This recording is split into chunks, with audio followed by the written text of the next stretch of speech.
Olá a todos meus amados irmãos em Cristo Jesus, sejam bem-vindos a mais um dia, glória a Deus em todo o tempo. Pai nosso que estás nos céus, que o teu nome seja santificado em todo o tempo, no nosso meio. E quando nós dizemos que o teu nome seja santificado, nós estamos a dizer, Senhor, faz com que nós entendamos o quão santo tu és, então que nós nos comportemos para honrar esse teu nome que é santo.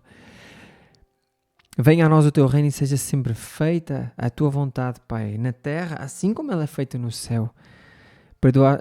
Obrigado, Senhor, pelo pão diário que tu nos dás e perdoa as nossas dívidas, Senhor, assim como nós perdoamos a quem nos ofende, a quem nos magoa. Não nos deixes cair em tentação, Senhor, mas antes disso, livra-nos do mal e nós pedimos só a Ti, porque Tu és soberano, Teu é o reino, o poder e a glória para todos sempre. Obrigado por teres enviado o Teu Filho amado Jesus Cristo para morrer por nós. Tu amaste o mundo de tal maneira que enviaste o Teu Filho, Jesus Cristo, para morrer por nós. O Teu Filho morreu por nós. Muitas vezes, enganadamente, nós dizemos que Tu morreste por nós, mas a Bíblia é clara que Tu enviaste o Teu Filho para Ele morrer por nós.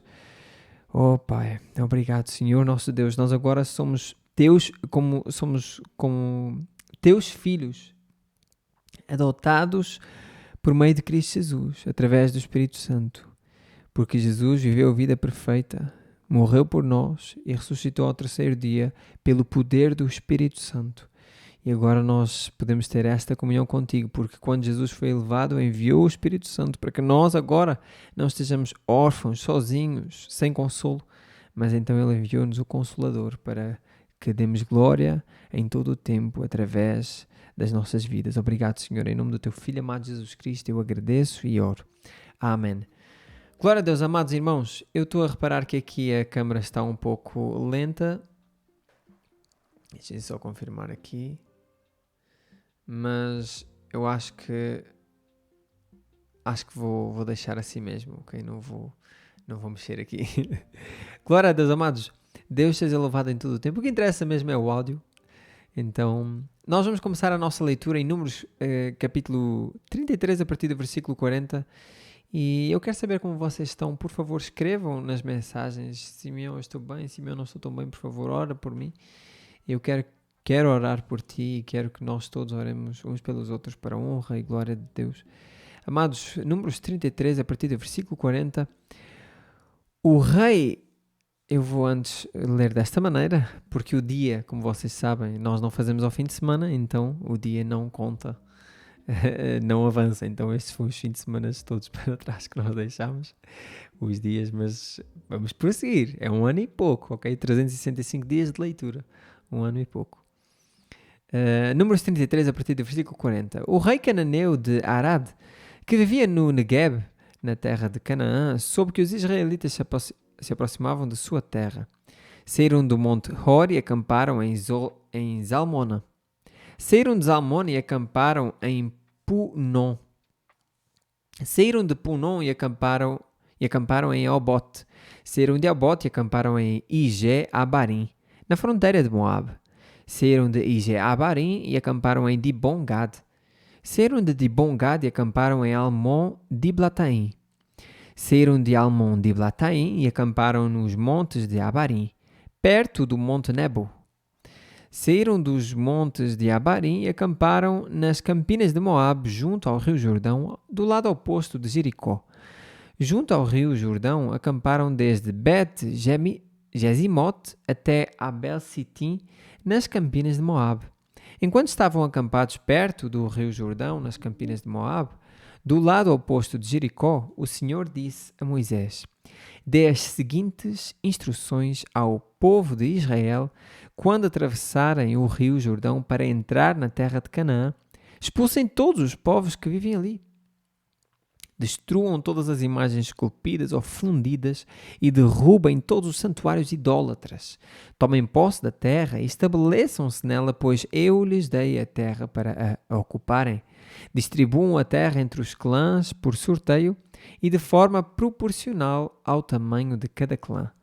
Os clãs maiores receberão uma porção maior e os clãs menores uma porção menor. A decisão por sorteio é definitiva. Assim, as porções de terra serão distribuídas entre as tribos de seus antepassados. Mas, se vocês não expulsarem os povos que vivem na terra, aqueles que restarem serão como farpas em seus olhos e espinhos em suas costas. Serão um tormento para vocês na terra em que habitarem. E eu farei a vocês aquilo que planejava fazer a eles. Amados, a ordem é clara. Destruam tudo, todas essas imagens e tudo. Destruam tudo. Se vocês guardarem, vocês vão sofrer consequências. Então o Senhor disse a Moisés: dê as seguintes instruções ao povo de Israel. Quando entrarem na terra de Canaã, eu lhes dou como sua propriedade especial estas serão as fronteiras. A região sul se estenderá desde o deserto de Zin ao longo da divisa com Edom. A fronteira sul começará no leste, na extremidade do Mar Morto. Ela se estenderá pelo sul, passando pela ladeira do Escorpião, em direção a Zin. Seu extremo ao sul será Cades Barnea, de onde seguirá até Azar Adar, e de lá até Asmon. De Asmon, a fronteira fará uma curva em direção ao ribeiro do Egito e terminará no Mar Mediterrâneo. A fronteira oeste será o litoral do Mar Mediterrâneo. A fronteira norte começará no Mar Mediterrâneo e se estenderá para o leste até o Monte Hor, e de lá até Lebo Hamat, seguindo em direção a Zedad e continuando até Zifron e daí até Azar Enã. Essa será a fronteira norte. A fronteira leste começará em Azar Enã, se estenderá para o sul até Sefã e descerá até Ribla, do lado leste de Ain. De lá descerá, beirando o lado leste do mar da Galileia, e depois acampando o rio Jordão até o Mar Morto. Essas são as fronteiras da sua terra. Então Moisés disse aos israelitas: este território é a herança que vocês repartirão entre si por sorteio. O Senhor ordenou que a terra seja dividida entre 9 tribos e meia restantes. As famílias das tribos de Ruben e Gad e da metade da tribo de Manassés já receberam suas porções da terra.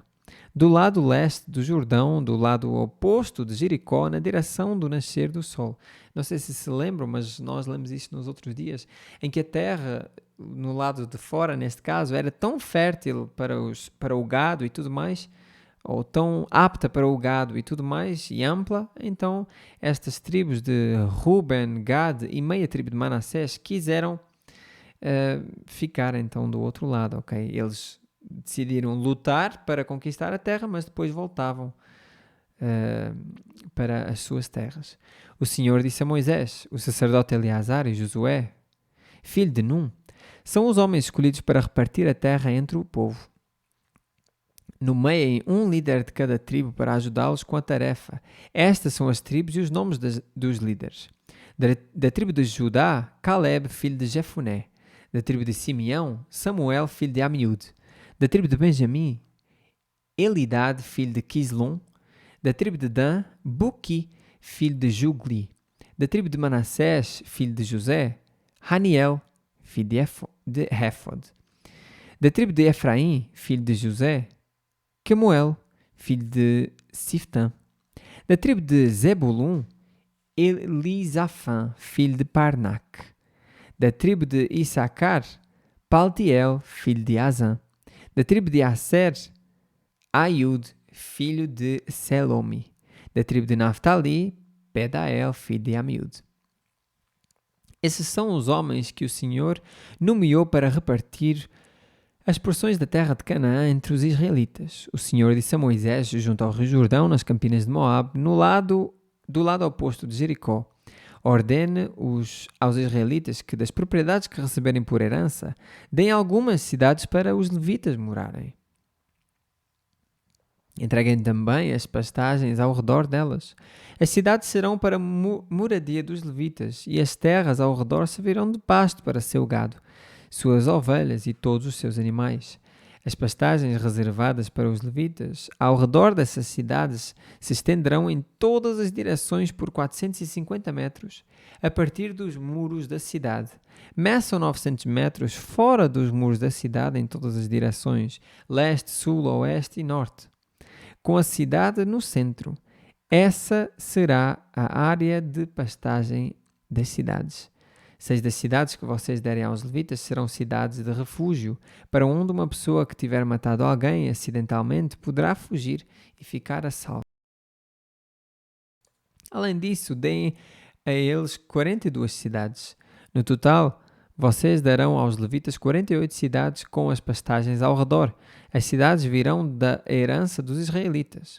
As tribos maiores darão mais cidades aos levitas, enquanto as tribos menores darão menos cidades. Cada tribo entregará propriedades de forma proporcional ao tamanho do território que receber. O Senhor disse a Moisés: dê as seguintes instruções ao povo de Israel. Quando atravessarem o Jordão para entrar na terra de Canaã, escolham cidades de refúgio para onde uma pessoa que tiver matado alguém acidentalmente poderá fugir. Essas cidades serão lugares de proteção contra os parentes da vítima que quiserem vingar sua morte. A pessoa que tirou a vida de alguém não será executada antes de ser julgada pela comunidade. Escolham para si 6 cidades de refúgio, 3 do lado leste do rio Jordão e 3 do lado oeste, na terra de Canaã. Essas cidades servirão para proteger os israelitas, os estrangeiros que vivem entre vocês e os que estiverem de passagem. Qualquer um que matar acidentalmente poderá fugir para lá. Amados, isto faz todo o sentido. Eles, obviamente, aqui a pena de morte era válida, ok? Na lei que Deus deu, a pena de morte era válida. E então, quem matasse voluntariamente, ou seja, de propósito alguém, ele era digno de morte. Mas quem matasse acidentalmente não era digno de morte. Simeão, mas porquê tantas cidades? Pois é, amados, porque eram muitas pessoas e nós vemos, ao mesmo tempo que olhamos para isso, nós vemos que o trabalho deles é trabalho manual, ok? É trabalho na obra, ali no gado e no cultivo. Então, acidentes eram normais de se acontecer, ok? Aconteciam. Alguém a trabalhar, de repente, aconteciam. E então eles precisavam desses lugares. Porquê? Porque a família, como está aqui a dizer, ficava furiosa com a pessoa que matou, obviamente. Mas ele tinha matado acidentalmente. Mas a família, para que a família também não pecasse, neste caso, e para que a pessoa tivesse um julgamento justo, vou dizer entre aspas, no melhor possível, então o que é que acontecia? Havia algumas cidades que serviam para a pessoa se esconder, ok? Para a pessoa ser protegida até ao julgamento. Qualquer um que matar alguém acidentalmente poderá fugir para lá. Se, contudo, alguém atacar uma pessoa e matá-la com um pedaço de ferro, é assassinato e o assassinato deverá ser executado. Ou se alguém com uma pedra na mão atacar e matar outra pessoa, ou seja, propositadamente, é assassinato e o assassino deverá ser executado. Ou ainda, se alguém atacar outra pessoa e matá-la com um pedaço de madeira, é assassinato e o assassino deverá ser executado. O parente mais próximo da vítima é responsável pela execução do assassino. Quando o encontrar, o vingador deverá executar o assassino. Portanto, se alguém odeia outra pessoa e fica à espreita dela, e a empurra ou joga contra ela um objeto perigoso e ela morre, ou se alguém odeia outra pessoa, ou seja, voluntariamente, de propósito, e a fere com as mãos e ela morre, é assassinato. Nestes casos, o vingador deverá executar o assassino quando o encontrar. Uma coisa que nós temos que entender, amados, embora muitos de nós não concordemos até um certo ponto, claro, é que a pena de morte ela é permitida na Bíblia, tanto o Antigo quanto o Novo Testamento, ok? No Novo Testamento diz que as autoridades têm a posse da espada, ou seja, a posse de essa autoridade de matar alguém, ok? Só que nós temos que entender, quando a palavra de Deus diz não matarás, a melhor tradução não é não matarás. A melhor tradução é não assassinarás. Porque, amados, eles matavam as pessoas. Inclusive, era um hábito. Olha, vai àquela terra e mata as pessoas. Ok, mas aí era um mandamento de Deus. Olha, faz aquilo. Mas isso, amados, isso mudou. Mas uma coisa que não mudou e que é facto é que a palavra que lá está, não matarás no Novo Testamento, no Antigo Testamento, e que leva até ao Novo Testamento, obviamente. Isso aí é para não matar, obviamente. Só que a palavra correta é não assassinarás. Ou seja, por causa do teu ódio, por causa disso aí, não mates uma pessoa, não mates. Agora, a Bíblia, tanto no Antigo quanto no Novo Testamento, não impede a pena de morte, ok? Não é para a pessoa fazer justiça por si mesmo. A Bíblia é clara no Novo Testamento. As autoridades poderão fazer isso, sim. A espada, neste caso, a morte, é para aqueles que fazem o mal. Ok, amados? Isto aqui é bíblico. Se alguns não concordarem, eu entendo. Se alguns concordarem, eu entendo. Eu concordo porque é bíblico. Agora, não vou estar aí a pregar, entre aspas, a pena de ser ativista por causa da pena. Não, não é isso. Ok? Mas se por acaso o país tiver, seja que país for, eu não sou contra. Mesmo porque a Bíblia também não é contra. A Bíblia é contra alguém assassinar alguém. Não o Estado fazer justiça matando outra pessoa porque essa pessoa assassinou alguém, ok? Nós temos que ver isso. Inclusive, amados, acidentalmente pode acontecer, que Deus nos proteja. Mas acidentalmente pode acontecer. E então? Pois é, Deus, já no Antigo Testamento, a fazer isso. Foi acidental. Essa pessoa já vai ter. Vai viver aquilo, vai viver com aquilo o resto da vida, esse acontecimento, ok? E não foi de propósito. Então, isso não era assassinato. Era uma morte, sim, mas não era assassinato voluntário, não foi algo propositado. Isso faz toda a diferença quando nós lemos os 10 mandamentos. Por isso é que é importante nós estudarmos, claro, o significado das palavras. No hebraico e no grego, sim, eu aqui falo, obviamente, porque nós estamos a partilhar disto, ok? Mas é muito importante nós vermos essa diferença, ok? Porque a Bíblia nem discute sobre isso, ok? A Bíblia nem discute sobre isso. Eu acho interessante é que o ser humano gosta de discutir as coisas que a Bíblia não discute. Deus existe ou Deus não existe? A Bíblia nem discute sobre isso. Obviamente Deus existe, ok? E outras coisas, amados. Glória a Deus. Se contudo alguém empurrar outra pessoa sem ter demonstrado anteriormente nenhuma hostilidade, ou julgar algo que acerte acidentalmente ou sem intenção, deixar cair sobre acerta a pessoa acidentalmente ou sem intenção, deixar cair sobre uma pessoa uma pedra grande, embora não fossem inimigos, e a outra pessoa morre, a comunidade usará as seguintes normas para julgar entre o acusado e o vingador. O parente mais próximo da vítima. A comunidade protegerá o acusado do vingador e cuidará para que ele chegue à cidade de refúgio para onde fugiu. Ali ele ficará até a morte do sumo sacerdote que foi ungido com o óleo sagrado. Se contudo o acusado sair alguma vez dos limites da cidade de refúgio e o vingador o encontrar fora da cidade e o executar, essa morte não será considerada assassinato. Ou seja, amados, isto é muito importante. A pessoa que matou acidentalmente outra pessoa, ele tinha que sair da cidade e ir para outra cidade. Essa cidade era como se fosse uma cidade protegida para essas pessoas. Só as pessoas que fizeram acidentalmente uma coisa dessas é que iam para lá. Neste caso, até agora. Então, quem quisesse vingar essa morte não poderia ir, ok? Não poderia vingar essa morte. Mas, se a pessoa saísse dos limites daquela cidade que a protegia, e se o vingador, neste caso, alguém da família daquele que morreu, visse aquele que matou, ele aí poderia matar. E não era considerado assassinato. O acusado deveria ter ficado dentro da cidade de refúgio até a morte do sumo sacerdote. E agora vamos ver, depois da morte do sumo sacerdote, porém, o acusado poderá voltar à sua propriedade. Ou seja, amados, basicamente é assim, se uma pessoa matasse outra acidentalmente, essa pessoa que matou fugia para uma cidade.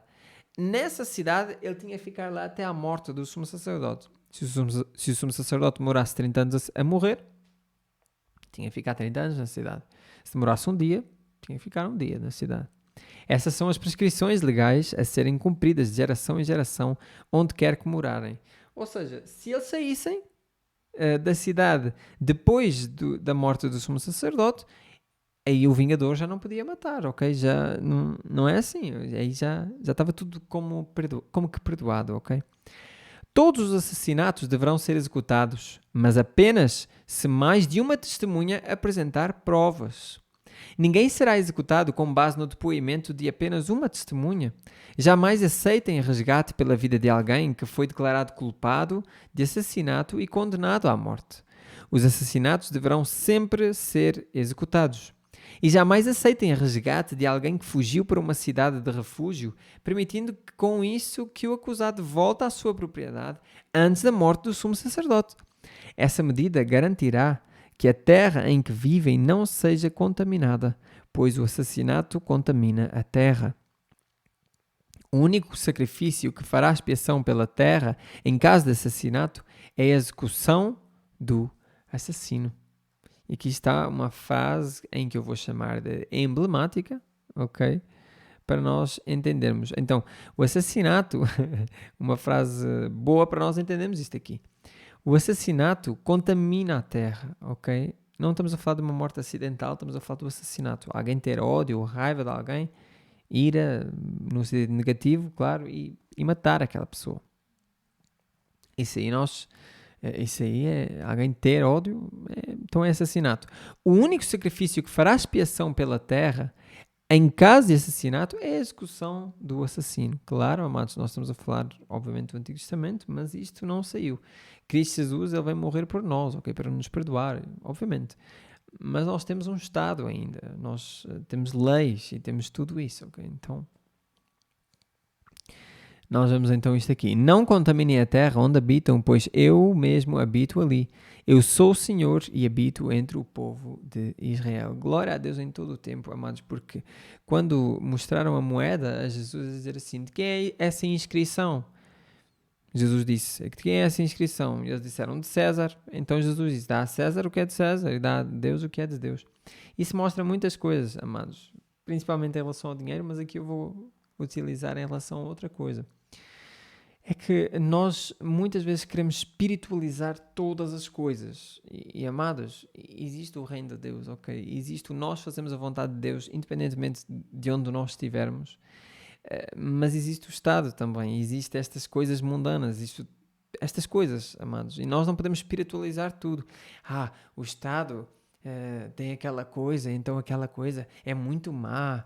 A Bíblia diz que é má? Não, mas não mas é pouco espiritual. Amados, o que nós queremos é o cumprimento.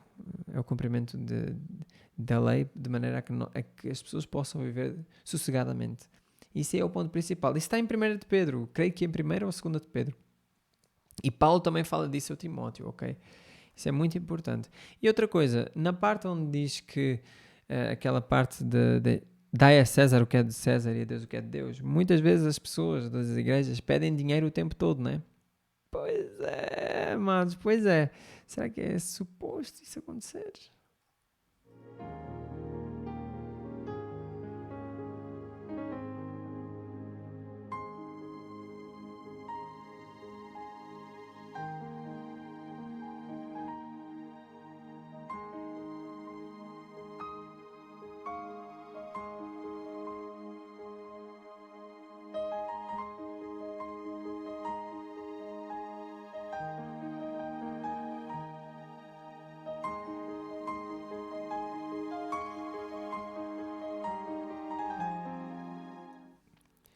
Glória a Deus, amados. Uma coisa que nós temos que entender, ainda há pouco a Valéria dos Santos, creio eu, não tenho a certeza se é esse o nome, mas Valéria eu tenho quase certeza, perguntou aqui porquê que o versículo porquê que existe um versículo na Bíblia em que diz que um jovem, que foi a pergunta de hoje, ou de ontem, agora não me lembro, mas que um jovem que seguia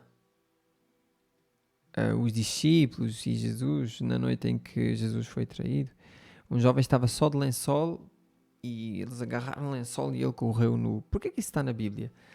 Amados, nós temos que entender que Deus quis dessa maneira. Deus não tira a personalidade do escritor. Se o escritor quer escrever aquilo, ou quis, neste caso estou a falar do canon bíblico, ok? Não vou dizer que agora vamos ter o a Ellen White ou Simeão ou Joseph Smith a escreverem coisas inspiradas. Não, amados. Deus já revelou tudo na sua palavra. 66 livros estão lá. O que eu digo não é inspirado. O que Ellen White disse não é inspirado. O que Joseph Smith, ou acho que é assim o nome dele, não é inspirado, ok? Deus inspirou e deu-nos o cânon bíblico de 66 livros, coerentes com a sua palavra, ok? Aquilo é a revelação pura, é a revelação perfeita, ok? Para nós. O que nós precisamos, e é mais do que o suficiente, está ali. A Bíblia é clara nisso, ok? A Bíblia diz que nenhuma escritura foi escrita por particularmente alguém, ok? Foi escrita pelo Espírito Santo, claro, utilizando pessoas, mas o Espírito Santo inspirou, ou seja, ele disse o que escrever. Mas mesmo assim, Deus não tirou a personalidade. Nós vemos Paulo a escrever de uma maneira diferente de Lucas, vemos Lucas a escrever de uma maneira diferente de Marcos, Marcos diferentemente de Mateus, Mateus diferentemente de João e por aí vai. O que é que isso significa? Que Deus não tira a nossa personalidade. E uma coisa muito interessante, eu não estou a falar no sentido negativo, estou a falar no sentido positivo. E uma coisa que nós temos que entender é que muitas vezes nós dizemos assim, mas eu não tenho nada para dar a Deus. Sim, de facto, se estás a querer compensar aquilo que Ele fez, é impossível. Inclusive aquela música Perto Quero Estar, diz lá, mas ainda é pouco eu sei. Amados, não é ainda. Nós devíamos cantar isso, mas é sempre pouco eu sei. Agora é sempre pouco eu sei, se comparado ao que eu ganhei. Então nós temos que entender isso, ok? E com isto eu quero dizer, se nós entendermos que a Bíblia tem coisas escritas desse género, por exemplo, a Bíblia fala em muitos pecados que os seres humanos, obviamente, fizeram e tudo mais, mas porque é que lá está? Podiam ter parado, porque que Deus não tirou isso? É para nós vermos duas coisas principais aqui. Em primeiro lugar, que o ser humano é falho. Eu vou dizer isso desta maneira, sim. Em primeiro lugar, que o ser humano é falho, é pecador, é corrupto, todo. Para que nós entendamos que os antigos tentaram isso, mas nós agora... Para que nós agora não tentemos daquela maneira, de maneira com obras e tudo mais, ok? Mas pela graça. E em segundo lugar, por causa dessa graça, Deus mostra, apesar do ser humano ser pecador, ser falho, Deus... Na sua soberania, ele continuou aquilo que ele queria fazer. Mas Abraão, ele pecou. Pecou sim. Mas Moisés, ele pecou. Pecou sim. Mas Deus é soberano. José pecou. Pecou sim. Todos eles pecaram. Menos Cristo Jesus. É para mostrar mesmo que Deus é soberano, mesmo nas falhas do homem, que tudo é dádiva de Deus. Vem pela graça de Deus. Tudo que há de bom em nós vem do Pai, descendo dele, ok? Ele dá-nos isso. Descendo do Pai das luzes em quem não há mudança nem sombra de variação. O Pai é imutável, ok? O caráter do Pai é imutável. Então, amados, o nosso é corrupto. Nós temos que entender isso de uma vez por todas, ok? Cristo Jesus, ele vai fazer a vontade do Pai. Ele disse, eu não quero fazer a minha vontade. Ok, amados? Só Deus é santo. Okay? Porque é que então coisas dessas estão na Bíblia? Para que nós entendamos, curiosidades também estão na Bíblia, ok? Que nós podemos dizer não serve para nada, mas outra pessoa vai dizer, uau, vê como é que isto é tão cru. A Bíblia é crua nesse sentido, amados, isso é maravilhoso. É maravilhoso. Deus não tira... Inclusive, eu quero que vocês entendam uma coisa. Mostrando aqui, eu vou fazer uma pequena analogia, uma pequena alegoria. Mas quero que entendam o que eu estou a dizer. Jesus Cristo, ele foi chamar Pedro, que era pescador, e não disse, Pedro, agora vou transformar em outra coisa qualquer. Não. Cristo foi chamar Pedro, que era pescador, e disse, eu vou fazer com que tu sejas pescador, sim. Vais continuar na tua profissão. Só que agora de homens, de seres humanos. Isso é maravilhoso. Deus não nos tira da nossa maneira de ser. Isso não faz sentido, ok? Ele tira, sim, o nós queremos pecar. Isso ele tira, graças a Deus. Isso é que é salvação pela fé. Ok? Uma nova consciência pura, limpa para com Deus. Mas ele não tira aquela nossa personalidade. Alguém é cómico antes de ser cristão. Deus vai tornar a pessoa mais séria. Não, ele vai continuar a ser cómico. Só que agora ele não vai querer pecar. Aliás, ele vai querer não pecar. Entendem o que eu estou a dizer? Se alguém era calmo, esse alguém vai continuar a ser calmo. Deus não precisa de mudar a personalidade neste sentido, amados. A menos que seja um dom que Deus dá para que a pessoa faça esse dom, ok? Se for pregar, que pregue. Se for administrar, que administre, ok? Mas que seja então para a honra e glória de Deus. Glória a Deus em todo o tempo, amados. E lembrando sempre que os dons são dados, os talentos são nossos.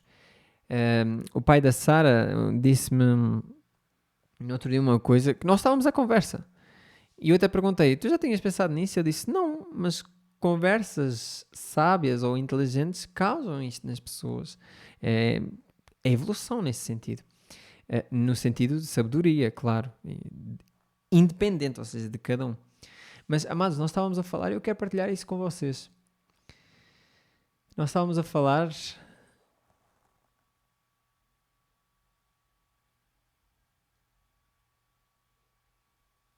Eu agora esqueci-me que eu estava a pensar noutra coisa.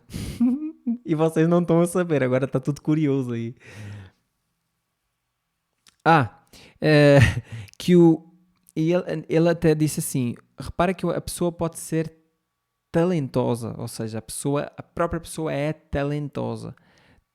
Ou seja, o talento é da pessoa, a pessoa é talentosa.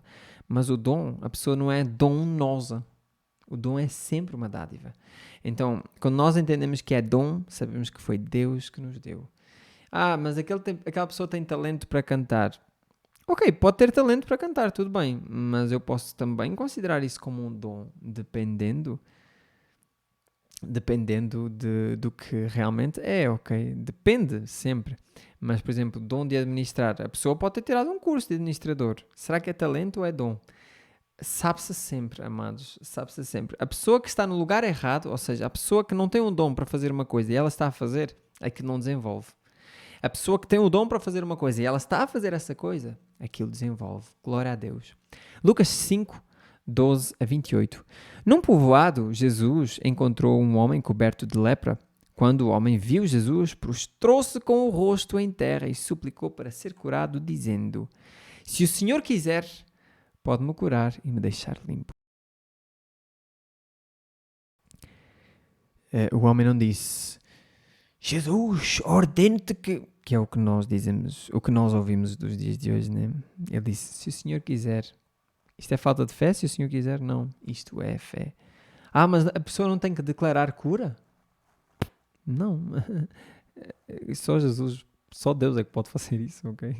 E Jesus, através de Deus, claro. Jesus estendeu a mão e tocou. Eu quero, respondeu. E o tocou. Eu quero, respondeu. Seja curado e fique limpo. No mesmo instante, a lepra desapareceu. Então Jesus o instruiu a não contar a ninguém o que havia acontecido. Vá e apresente-se ao sacerdote para que ele o examine. Ordenou. Leva a oferta que a lei de Moisés exige pela sua purificação. Isso servirá como testemunho.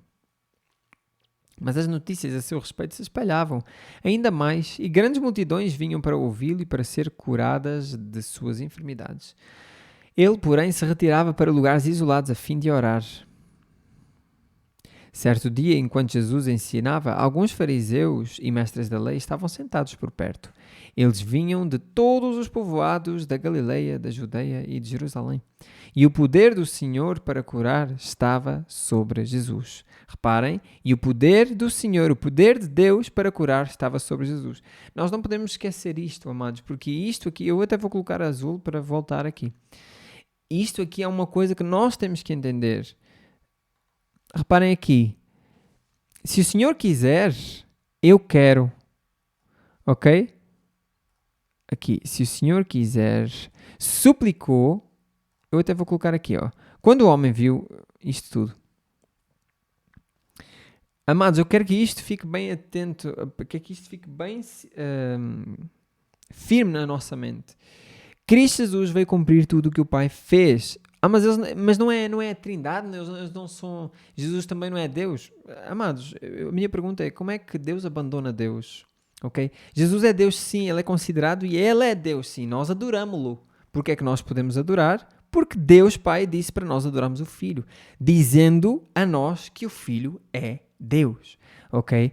Mas há diferença sim entre o Pai, o Filho e o Espírito Santo. Embora os três concordem na mesma, tenham a mesma, sejam coesos, eles são diferentes, amados. Nós temos que entender isso, ok? Está aqui a dizer que o Senhor, o poder de Deus para curar estava sobre Jesus. Então, o próprio Jesus não tinha poder por ele próprio. Não, foi o Pai que lhe deu. E Jesus sabia as coisas todas por ele próprio. Não, foi o Pai que lhe ensinou. Mas eu não estou a dizer aqui nenhuma heresia, amados. Está escrito em João, e não só, nós estamos a ver aqui em Marcos. Mas está escrito em João isso, ok? Então, mas Jesus era Deus? Sim, Jesus é Deus. Porquê? O Deus Pai disse para nós adorarmos o Filho e dessa maneira o Pai recebe essa adoração. Quando nós adoramos o Filho, nós adoramos o Pai. E nós pedimos ao Filho? Não, nós pedimos ao Pai em nome do Filho. Ok, amados? Isso é importante, o que mostra que são diferentes. Ok? Apesar, novamente eu digo, de serem coesos, de concordarem em tudo, claro, com vontade do Pai. Jesus Cristo diz que não sabe qual é o dia nem a hora. Então, mas ele então não é Deus. Estamos a falar em termos de caráter, amados. Ele é Deus, sim. E ele foi glorificado junto de Deus e ele está à direita de Deus. E nós podemos considerá-lo Deus. Porquê? Porque ele é filho de Deus. Eu não gosto desta palavra, da essência, mas eu vou usá-la neste momento. Eu ainda não tenho uma palavra que seja perfeita para isto aqui, mas Jesus, ele veio da essência de Deus. Então, ele é Deus. Deus Pai, em João 4 ou João 5, está a dizer que Deus deu ao Filho a autoridade e o poder. Então, nós agora adoramos-lo. Nós adoramos a Cristo Jesus. Ok? Além disso, ele foi glorificado junto do Pai. Mas isto é muito interessante. É confuso, Simeão. É um pouco, né?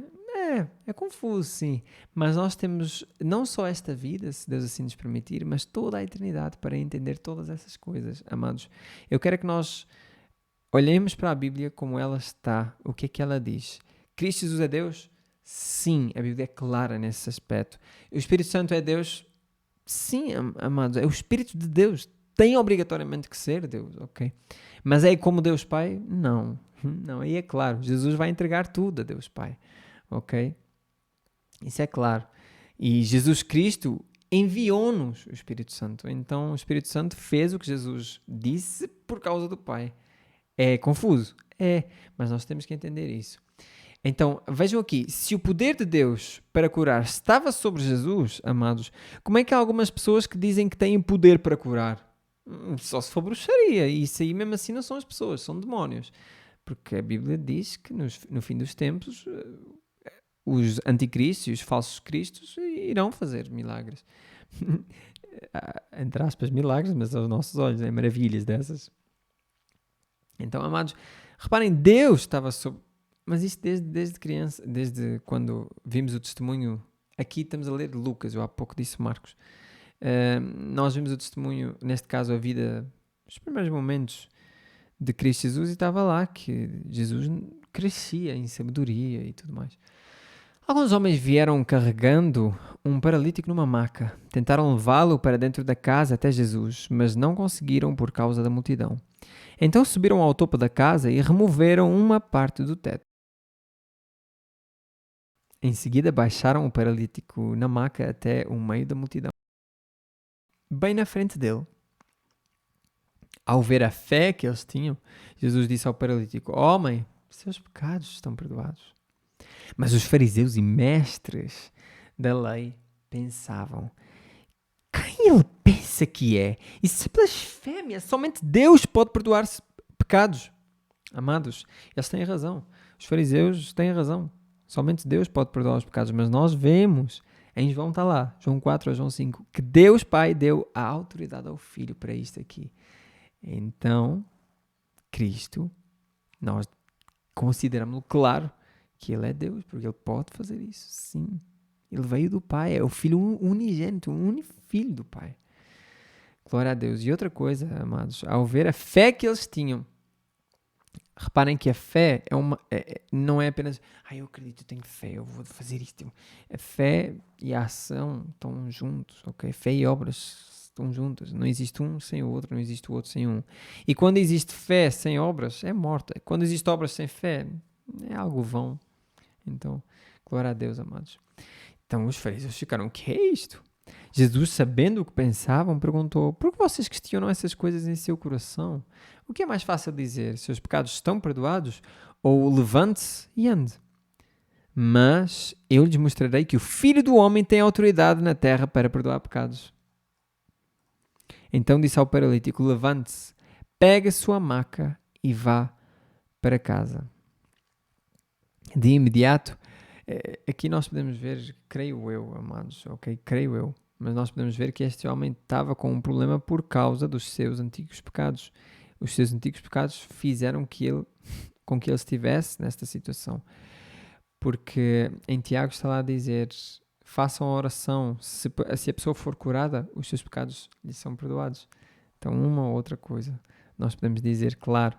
De imediato, à vista de todos, o homem se levantou, pegou a sua maca e foi para casa louvando a Deus. Todos ficaram muito admirados e cheios de temor. Louvaram a Deus, clamando, hoje vimos coisas maravilhosas. Depois disso, Jesus saiu da cidade e viu um cobrador de impostos chamado Levi, isto é, Mateus, sentado no local onde se coletavam impostos. Siga-me, disse-lhe Jesus. E Levi se levantou, deixou tudo e o seguiu. Glória a Deus, amados. Este Mateus aqui, este Levi, é Mateus mesmo que escreveu o Evangelho de Jesus, segundo Mateus. Salmo 65, 1 a 13, ao regente do coral cante... uma pequena reflexão, né?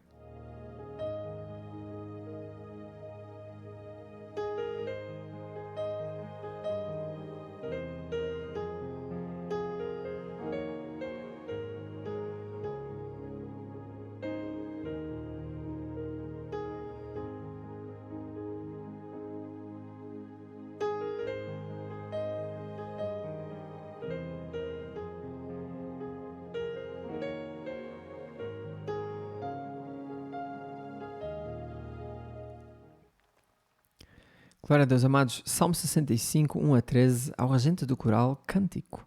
Salmo de Davi. Que grande louvor, ó Deus, te aguarda em Sião.